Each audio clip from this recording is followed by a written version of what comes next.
घर गृहस्थी के लिए कहा गया है। जिनके जीवन में 6 चीज आ गया वही जीवन में सुखी रह सकता है। सुखी होने के 6 उपाय धर्मराज युधिष्ठिर को बताया गया है जी। युधिष्ठिर ने पूछा, महाराज हम अब राजा हो गए हैं, राजा होने के बाद क्या हम करें जो हम अपने जीवन में सुख पा सकते हैं? तो उनको बताते हुए कहा, हे राजन, अगर जीवन में 6 चीज है गृहस्थों के लिए तो उनका जीवन सुखमय चल सकता है। पूछा कि क्या क्या चीजें? तो कहा, अर्थागमो नित्यम अरोगिता च प्रिया च भार्या प्रियवादनी च वस्यस्य पुत्रो अर्थकरी च विद्या सद्जीवलोकेषु सुखानि राजन। हे राजन, इस गृहस्थ में 6 चीजें सुख देने वाला है। कहाँ पूछा महाराज कौन कौन सा? पहला, अर्थगमो च नित्यम, रोज अर्थ की व्यवस्था होनी चाहिए, रोज कहीं न कहीं से थोड़ा आवक होना चाहिए। तो किसान के पास भी रोज होता, रोज नहीं होता तो 4 महीने में दिखाई देता है, सर्विस वाले के पास महीने में दिखाई देता है, डेली करने वाले डेली के पास रोज दिखाई देता है। तो रोज जिनके पास अर्थ का साधन है वो सुख देने वाला है, और अर्थ का साधन अगर नहीं है आपके पास तो उससे दुख मिलेगा। कहा जिनके पास अर्थ आ गया वो सुखी होगा? कहा ना ना ना ना, अरोगिता च, शरीर निरोगी रहना चाहिए। अर्थ आपके पास बहुत है, कमाई का साधन है, और कहीं शरीर रोगी हो गया तो जो धन आ जाएगा वो डॉक्टर के पास चला जाएगा। शरीर में अलग कष्ट, परिवार अलग कष्ट, और धन भी डॉक्टर के पास चला जाएगा। इसलिए निरोगी काया होना चाहिए। कहा महाराज अर्थ भी है, शरीर भी स्वस्थ है तो वो सुखी रह सकता है? महात्मा जी ने कहा ना ना ना ना, इससे भी नहीं, कि तीसरा और कारण है, प्रिया च भार्या प्रियवादिनी च, जो आपकी पत्नी है, पत्नी के लिए पति और पति के लिए पत्नी, ये प्रिय होना चाहिए, आपस में सामंजस्य होना चाहिए, प्रेम होना चाहिए। आपकी पत्नी मीठा बोलने वाली होना चाहिए, क्योंकि मधुर वचन ही औषधि है। मधुर वचन है औषधि, कटुक वचन है तीर। मधुर बोलने वाली होनी चाहिए। अगर कहीं कल ही ना गई तो पूरा घर नरक बन जाएगा। सब कुछ है, क्योंकि जो वस्तु में मीठापन जो है वो किसी भोजन में थोड़ी है। भोजन में कभी मीठापन नहीं है बंधु, मीठापन किसमें है? अगर 56 प्रकार का कोई भोजन बनाए, बढ़िया से बढ़िया भोजन बनाए, और भोजन बन करके थाली लग जाए और आप खाने के लिए आओ, कहे आ गए खाने के लिए, आ खा ले, आ गए। आप बताओ वो 56 प्रकार के भोजन में स्वाद आएगा? कितना भी अच्छा मीठा भोजन बना रहे और तिरस्कार पूर्वक अगर वो भोजन आपको दिया जा रहा है तो क्या उस भोजन में स्वाद आएगा, अंग लगेगा? 56 प्रकार का भोजन बेकार है। और अगर सूखा रोटी है आपके पास, चटनी के साथ दिया जा रहा है, नमक रोटी दी जा रही है, हाथ जोड़ करके प्रेम से बुलाता है कि आइए प्रसाद पाइए, सामने थाली लगा देता है, पानी रख देता है, तो वही नमक रोटी भी अंग लगने लग जाएगा और सबसे सुंदर होगा और मीठा उसमें आ जाएगा। इसीलिए तो दुर्योधन के मेवा त्यागे साग विदुर घर खाए, सबसे ऊंची प्रेम सगाई, सबसे ऊंची प्रेम सगाई, सबसे ऊंची प्रेम सगाई। दुर्योधन के मेवा त्यागो, दुर्योधन के मेवा त्यागो, साग विदुर घर खाई, सबसे ऊंची प्रेम सगाई, सबसे ऊंची प्रेम सगाई। ये बंधु 56 प्रकार का मिष्ठान रखा था भगवान के लिए। ऐसा नहीं दुर्योधन राजा था, पर तिरस्कार पूर्वक रखा था। भगवान ने उनका परित्याग कर दिया और विदुर के यहाँ चले गए। छिलका था केला का, गूदो इत उत डारत, गूदा जो था उसको इधर उधर फेंक देती थी और छिलका भगवान को खिलाती थी। इतना प्रेम में विधुन थी। और परंतु भगवान कहते थे, वाह मैया, जो मैया यशोदा के हाथ में आता था, जो कौशल्या के हाथ में आता था, वही स्वाद इस केले के छिलके में मुझको आ रहा है। तो केले में स्वाद नहीं था, वो प्रेम से बंधा हुआ था। प्रेमणा समर्पितम वस्तु हृदय समर्पितम भवति। जो प्रेम से समर्पित किया जाता है वो हृदय से समर्पित की जाती है, और जो हृदय से समर्पित किया जाता है वो हृदय से ग्रहण की जाती है। वही प्रेम का स्वरूप है। सूखी सूखी भाजी खिलाई, जला हुआ, भगवान प्रेम से खाते थे। इसलिए स्वाद भोजन में नहीं है, स्वाद प्रेम में बसा हुआ है। इसलिए सुख का साधन क्या है?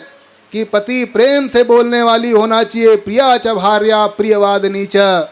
और जिनके घर में ये प्रिय बोलने वाले लोग हैं वही सबको आकर्षण करके टूटे हुए घर को भी एक बना लेता है। लोग कहते हैं ना वशीकरण, ये वशीकरण क्या है? वशीकरण का मंत्र दुनिया में कुछ नहीं है। ऐसा वशीकरण का मंत्र होता तो हम लोग सबको बस में कर लेते, कोई थोड़ी बचता। तो वशीकरण का मंत्र दुनिया में कुछ नहीं है बंधु। वशीकरण का मंत्र क्या है? तुलसी मीठे वचन ते सुख उपजत चहुँ ओर, वशीकरण यह मंत्र है अतज दे वचन कठोर। तुलसीदास जी महाराज कहते हैं कि वशीकरण मंत्र क्या है? तुलसी मीठे वचन ते सुख उपजत चहुँ ओर। ये जो मीठा वचन है, यही मीठा वचन, वचने का दलितता। वचन में क्या दलितता करना? मीठा वचन बोलना जिन्होंने सीख गया बंधु, ये मीठा वचन बोलने वाले के ही जीवन में सारे सुख समृद्धि अपने आप आ जाता है। उनको और कहीं इधर उधर भटकने की आवश्यकता नहीं है। यही वशीकरण करता है। और कटुक बोलने वाले हो तो वहाँ से चला जाता है। कागा किसका धन हरे, अब कोयल किसको दे। कौवा किसी का धन थोड़े हरण करता है, और कोयल किसी को देता नहीं है। पर अपने मीठे वचन ते जग अपना वश कर ले जी। केवल कोयल अपने मीठे वचन से जग को अपने वश में कर लेता है। इसलिए मधुर वचन बोलने वाला होना चाहिए। और कहा ठीक है, मधुर वचन बोलने वाले पत्नी मिल गई, पत्नी को पति को पत्नी मिल गई तो सुखी हो जाएगा? कहा ना ना ना ना, वशिष्य पुत्रो, पुत्र उनका वश में होना चाहिए, अर्थात उनके अनुकूल, अपनी परंपरा के अनुकूल चलने वाला पुत्र होना चाहिए। सब कुछ है और पुत्र कहीं नालायक हो गया तो ऐसे घर में भी स्वर्ग भी नरक बन जाएगा। इसलिए वश में, सही रास्ते में। और आज 80% लोग जो है वो रास्ता भटक गए हैं।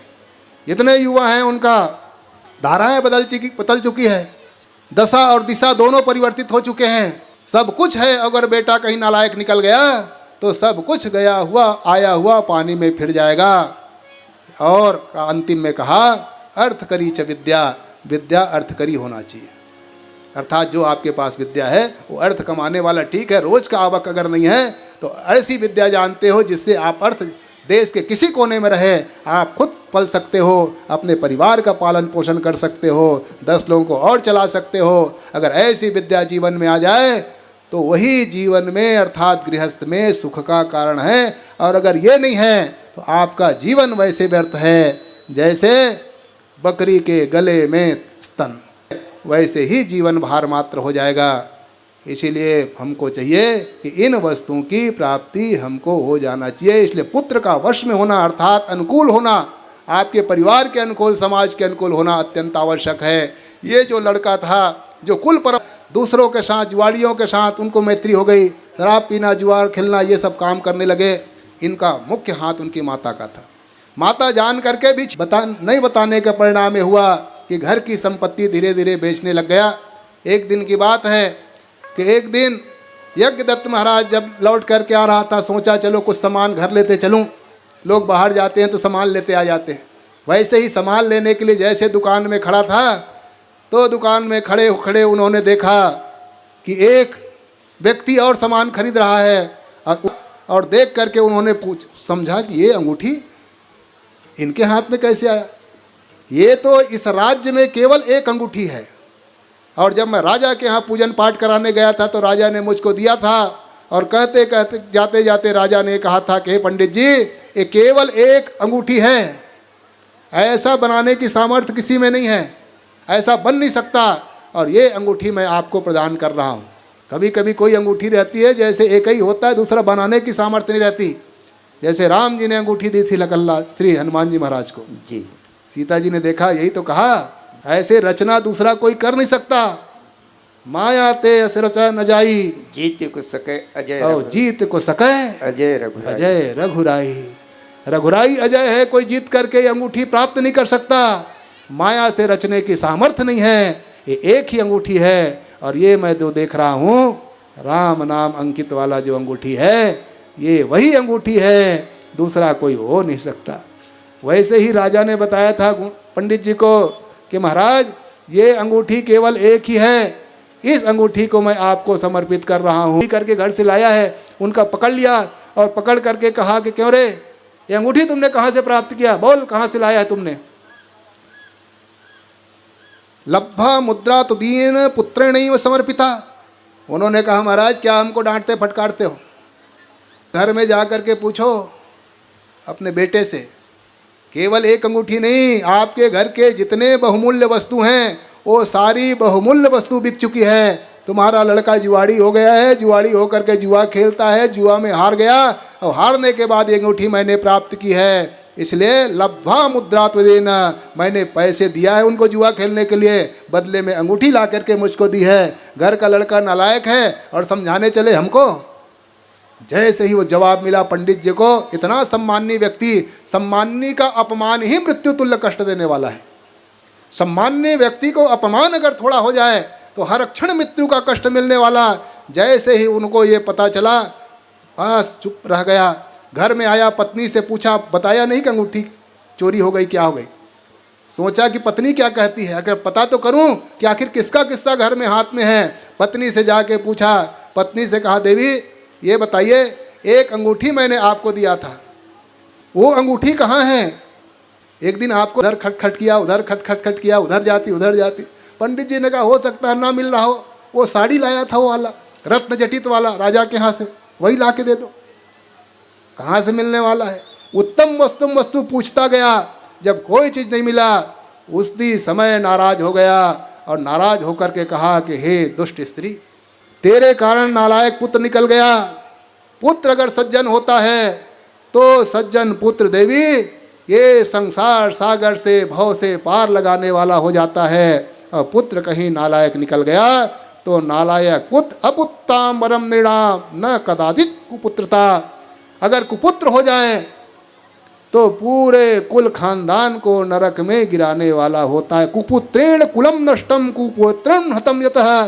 कुपुत्र यश को समाप्त करने वाला, नरक में भेजने वाला, मान सम्मान को गिराने वाला होता है। इसलिए देवी ऐसे पुत्र से क्या लाभ। जीवन में पुत्र वही है, धन्यास्ते मानवालों के सुपुत्रो यद गृहे स्थितः। धन्य उसी घर को है जिनके घर में सुपुत्र आता है, जो अपना मान सम्मान तो बढ़ाता ही है, अपने कुल परंपरा घर माता पिता का भी सम्मान बढ़ा देता है।